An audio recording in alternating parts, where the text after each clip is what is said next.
Hello and welcome to Books of Blood. My name is John, and today I have got a tag video for you. I'm going to be doing the Fear the Booktuber Tag. Now this is an original tag that was created by David over at David's Book Reviews. I'll leave the little mention ampersand thing in the comments, or excuse me, the description, as well as a link to the original tag video. So this is 10 questions, and I'm going to do my best to answer them as efficiently and honestly as possible. Alright, so the first one is, what's your deepest, darkest fear? Oh man, you know, I used to say I was afraid of wasps, but you know, I don't think I'm afraid of wasps anymore.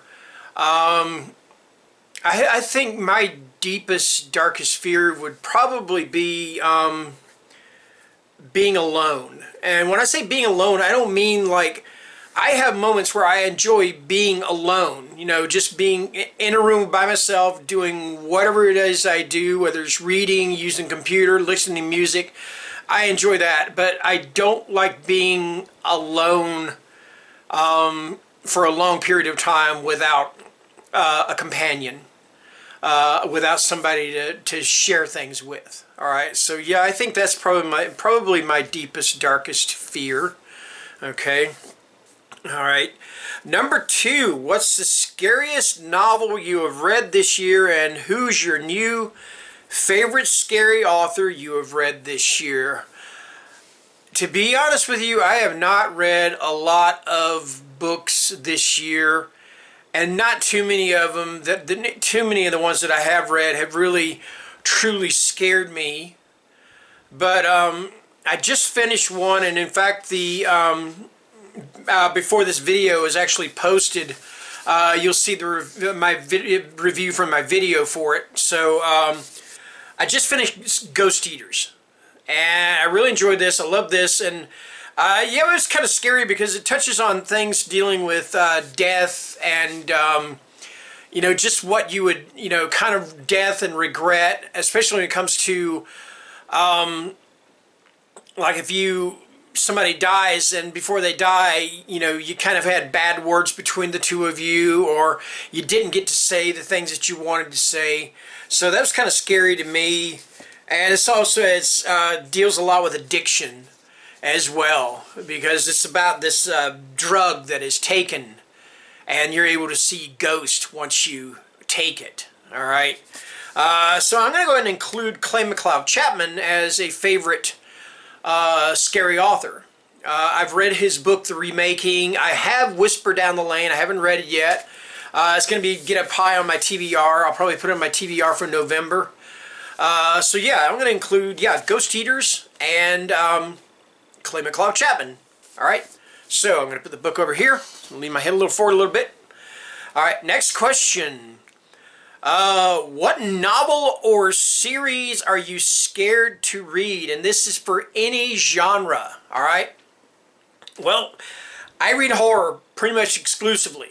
I read biographies, rock and roll biographies quite a bit, but I'm pretty exclusive with horror, and I think the one that I have avoided, I'm intimidated by, I'm almost scared to start, is House of Leaves. This book's a monster.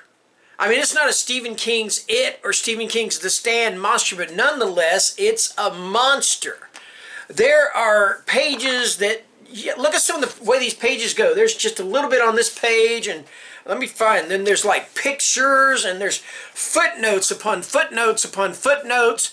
I mean, this book is a labyrinth. It is a haunted house contained within a book. That is what this book is. It is a freaking labyrinth of a haunted house. All right? I mean, there's some pages where there's only one word on the page, and there's some pages where the words go around like this, and some where they're in squares. Just so much. I mean, this is just an absolutely intimidating book. You know, one of these days I'll pick it up. Hopefully it'll be, you know, not like the day before I die, so I can at least finish this damn thing. But yeah, this is intimidating. It does. It intimidates the shit out of me. Alright? So there you go. House of Leaves. Alright.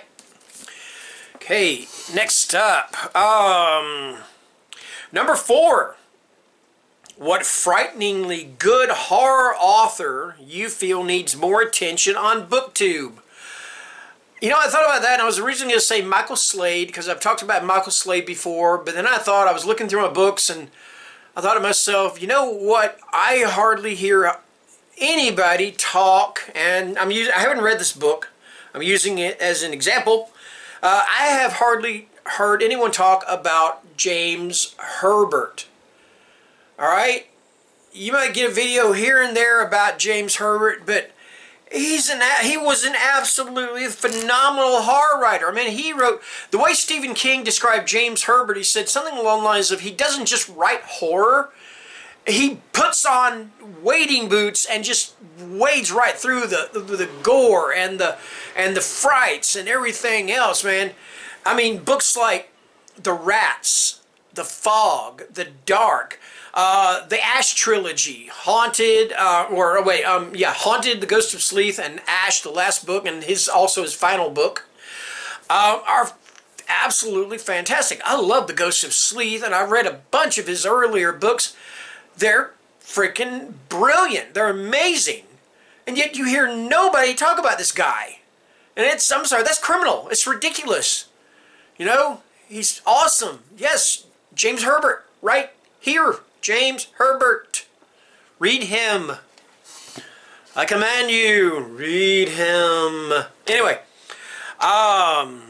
number 5. What's your favorite scary movie? I can't just give you one movie. Alright? So I got 3 here. Actually, one of them is what you would consider to be a mini-series, Netflix series or whatever. But the first one I'm going to talk about is John Carpenter's The Thing. And we all know what this movie is about. All these researchers in Antarctica, and then they encounter an alien being that can take the shape or form of anyone it comes in contact with. And so these guys in this Antarctic research facility have to figure out who is who before they are dispatched in some rather gruesome ways. This movie is absolutely fantastic. I kind of believe the hate that it got when it first came out. And I think a lot of it has to do with the fact that it came out not long after E.T., and everybody just loved the touchy-feely E.T., Elliot phone home, and all that stuff, you know. And they didn't want to deal with a creature, an alien entity that could look just like us. Alright? That's it. That's why I think a lot of people hated it. It's a masterpiece. Let's just put it that way. Alright? Now, I'm going to move on to my second movie that I love. And I have talked about this movie 1,000 times, and I'm showing off my special edition version of it. This is The Witch. I got this through Zavi. I'm going to take this out here. I'm going to show it off a little bit here. Not only does it include the movie on 4K and Blu-ray, although the Blu-ray, the region for the Blu-ray does not fit my region here in America, but that's okay because I do have another copy on Blu-ray, so I can watch it on Blu-ray if I want. But there's a 4K edition in here that I have watched and absolutely loved. Anyway, there's also an essay or a little small book in here with various things about the making of the movie. There's photos. Yeah, there's Anya Taylor-Joy. There's more stuff and just all kinds of little essays and stuff in here included with it. So that's awesome. That's pretty cool. And then there are then there are prints. So you have the print here, and then there's this one of the hare. All the familiars, all the witches' familiars, the crow, or the raven, what you want to call it. There's a little artwork right here. There's the front cover artwork. And here's a still of Anya Taylor-Joy as Thomason, who's definitely one of my absolute favorite characters of any movie. Alright, yeah, so The Witch, I love The Witch. I just think it's a fantastic film. And the thing about it is I didn't realize as I was comparing it, because I've always said The Thing is my favorite movie, but there's so many similarities between the two of them. They both take place in isolated areas. They both have a very small cast, an ensemble cast. Both of them deal with mistrust and paranoia. Both of them deal with an enemy that, for all intents and purposes, cannot be seen. You know? And I'm pretty sure there are more similarities to this, but, you know, I'm not sure. I don't know 100%. But yeah, that is The Witch. And I'm going to take a minute here while I am babbling to put this back the way it was in the case. And I'm going to go ahead and put the case right back here where it came from. Yes, I love this movie. I love The Witch. And if you don't believe me, I've got a cutting board of The Witch. I've got a poster. I've got my knife back here. I've got a lighter. I've even got coasters. I've even got a bottle opener from the design, from The Witch design. That's how much I love this movie. I just think it's a masterpiece. All right. Now, moving on to my last thing here. Sorry about that. I don't mean to keep babbling. My Haunting of Hill House. I absolutely love this series. I think I've watched it 3 times in its entirety now. I never get tired of this. Have I found all the ghosts that are in all the scenes? Absolutely not. I have not. I've found some of them. Some of them had to be pointed out to me, but it's not the ghost. It is the family. That is the main focal point of this, a very dysfunctional family, the Crane family. And I've talked before about how they represent the 5 stages of grief. That is proven. That is a fact. Mike Flanagan, the director and creator of this. This is loosely based on The Haunting of Hill House by Shirley Jackson. If you're not a fan of that book, I'm going to tell you flat out, give this show a chance, because you will be so amazingly surprised by this that it's going to blow your mind. Yeah, I love this series. And I'm pretty sure I'm going to watch it again and again and again. All right. Anyway. All right. Next up, let's stop babbling about movies. Whose channel produces the scariest videos? There's a lot of channels out there that do some pretty good work with videos. Wanted Plagued by Visions. He's done some pretty creepy videos, but I think I'm going to probably have to go with Pax. And I'm pretty sure there's other people that are going to go with Pax Panic as well. I think because her videos, she has such a I don't give a shit attitude about what she puts in her videos. She doesn't, nothing phases her. She doesn't fear anything. You know, and I can tell you right now, she doesn't fear the color green, especially lime green. Man, I mean, this girl loves lime green. It's just amazing. Yeah, you're going to get green in her videos.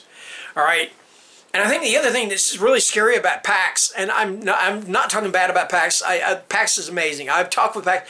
Pax is so maddeningly positive.